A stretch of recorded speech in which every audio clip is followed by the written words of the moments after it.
안녕하세요. 반갑습니다. 김계발 공작소에서 김계발을 맡고 있는 김계발입니다. 여러분들은 프로그래밍 언어를 익히는 것은 어렵다고 생각하시나요? 네, 물론 마냥 쉬운 것은 아니죠. 근데 그거 아세요? 프로그래밍 언어에는 기본적인 요소가 있고요. 그건 생각보다 그리 많지도 않습니다. 그리고 그 개념이 그리 복잡하지도 않다는 것을요. 그리고 어떤 언어를 배워도 그 기본적인 요소에서 크게 벗어나지 않다는 것을 아세요? 프로그래밍 언어를 처음으로 배울 때 혹은 하나 언어를 배운 다음에 뭐 또 다른 언어를 또 공부해야 할 때도 두려움이라는 게 있잖아요. 근데 이 기본 요소를 알아두고 공부를 시작하면 학습 난이도가 의외로 낮아질 수 있습니다. 그 기본 요소는 생각보다 많지도 않습니다. 6가지로 정리할 수 있겠는데요. 분류에 따라서는 7가지로 나누기도 합니다.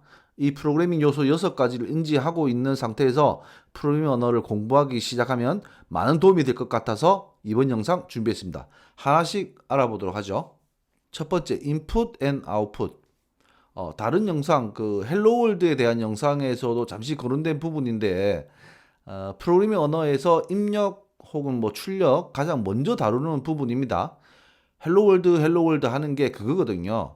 헬로 월드 문자열을 화면에 찍어보는 게 처음 시작이잖아요. 키보드로 입력을 하든 마우스로 버튼을 클릭하든 다 입력이죠. 그리고 모니터에 출력하는 것이나 혹은 결과를 파일로 출력하는 것, 뭐 그런 게 입력 출력에 속합니다. 다른 요소들은 좀 순서가 바뀌어도 무관하지만 굳이 꼭 첫 번째로 꼽는다면 기본 요소 6가지 중에 첫 번째로 꼽는다면 이 입력 출력이 될 것 같습니다. 프로그래밍 관련 책이나 온라인 강의 등에도 모두 제일 앞에서 다루는 이유도 그것 때문이죠. C 언어에서는 표준 입력 scanf, 출력은 printf, 뭐 파이썬 같은 경우는 input 혹은 뭐 printf가 이에 속합니다. 다음 두 번째는 데이터입니다. 1번에서 다룬 입출력을 예로 들자면 입력받은 값을 어디 저장해 두는 경우 그럴 때 그 저장하는 곳이 곧 데이터거든요. 데이터에는 2가지로 나눌 수 있습니다. 하나는 변수 그리고 다른 하나는 상수입니다. 어렵지 않습니다. 변수는 그 값이 변해도 되는 데이터. 그렇다면 상수는요. 변하면 안 되는 변하지 않는 값을 저장하는 데이터가 상수입니다. 간단하죠? 더 들어가면 이것도 말할 게 많은데요. 데이터를 저장한다는 것은 결국 컴퓨터 입장에서는 메모리에 저장 혹은 뭐 올려둔다라고 할 수 있겠습니다. 그 값이 숫자이거나 문자열 뭐 혹은 실수이거나에 따라서 메모리에 차지하는 용량이 다르거든요. 이걸 값에 맞게 잘 배치하는 것도 중요합니다. 여기서 나오는 개념이 타입입니다. 그럼 데이터, 변수, 상수 하면서 자연스럽게 타입, 형에 대해서 알 수 있는 거죠.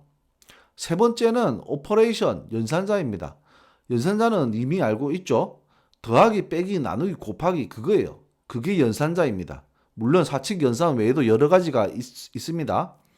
그리고 숫자 외에 문자열은 어떻게 연산자를 사용할지 그리고 논리 연산자도 있고요. AND 연산자, OR 연산자, 뭐 XOR 뭐 등등 여러 가지 있습니다. 이런 것들 전체를 연산자라 생각하면 됩니다. 이걸 알아야 값들을 연산하고 어디에 할당하고 뭐 그런 걸 할 수 있는 거죠. 다음 네 번째 컨디셔널입니다. 조건 분기, 조건문입니다. 말이 어렵지 뭐 이것도 쉬워요. 여러분 영어로 만약에가 뭡니까? 네, 맞아요. if죠. 이런 만약에라는 조건을 두고 이게 참이면 이하 코드를 실행하고 아니면 말고 그겁니다. 그게 다예요. 여기서 하나 더 나가보자면 if else가 있죠. 참이면 이하 코드를 실행하고 아니면 else 다음에 코드를 실행하는 거죠. 자, 하나 더 나가봅시다. if else 이런 여러 조건에 맞춰 하다 보니 보기가 좀 거추장스럽고 보기 싫은 거죠. 그래서 나온 게 스위치 케이스입니다. 언어 내부적으로도 if else와 다를 바가 없어요. 여담인데 어떤 언어에서는 if else를 쓰는 게 스위치 케이스 쓰는 것보다 아주 약간 미미하게 빠르다고 합니다. 이건 뭐 카드라니까 그냥 넘겨 들어주시고요. 중요한 건 if 문이나 스위치 케이스가 많이 다르지 않다. 연장선이다. 이겁니다. 자, 그럼 여기서 조건문을 알아봤는데요. 세 번째 연산자에서 논리 연산자를 잠깐 언급했잖아요. 그게 여기에 쓰이는 겁니다. 조건이 둘 다 참일 때만 참인 경우는 AND 연산자, 하나라도 참이면 참인 경우, 그럴 때 쓰는 게 OR 연산자입니다. 자, 다음 다섯 번째는 반복문, 루프입니다. 말 그대로 반복하는 거예요. 가장 흔한 포문 볼까요? 어디부터 시작할지 초기값, 그리고 언제까지 할지에 대한 거, 그리고 증가값을 지정해두면 거기 맞춰서 반복하는 거죠. 언제 쓰냐를 생각해 보면 예를 들어보자면 구구단 같은 게 좋은 예입니다. 구구단을 출력하는 프로그램이 있다면 각 단수에 따라 2부터 9까지 곱한 값이잖아요.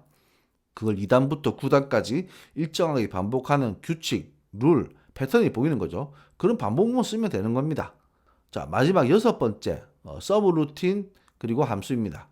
요즘은 서브루틴이라는 단어를 좀 덜 쓰는 것 같습니다. 따지고 보면 둘은 개념상 엄연히 다른 특징을 가지고 있는데요.